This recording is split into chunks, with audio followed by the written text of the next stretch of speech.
આમ કહેવાય ત્રિમૂર્તિ, ત્રિદેવના ત્રીજા દેવ. બ્રહ્મા, વિષ્ણુ અને મહેશ. મહેશ એટલે શિવજી અને મહેશ એટલે ભોળા દાદા શંભુ.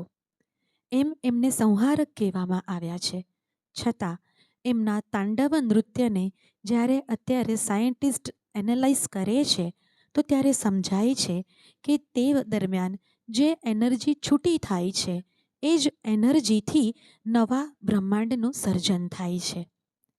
તો એમ કહી શકીએ કે શિવજીના શરણમાં જઈએ તો આપણો આ દેહ ભલે નાશ પામ્યો છે, પણ છતાં પણ એમના શરણમાં જવાથી જ નવો જે આપણો જન્મ થશે એ ત્યાંથી જ થશે.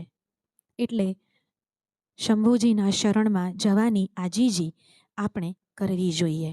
અને આજે આ શાંતિ પ્રાર્થના સભામાં આપણે ગૌલોક નિવાસી એવા કૃષ્ણકાંતભાઈ કંદોઈજી માટે પણ એ જ પ્રાર્થના કરીએ કે શંભુ દાદા કૃષ્ણકાંત દાદાને પોતાના ચરણોમાં સ્થાન આપે અને વાસ કરાવે.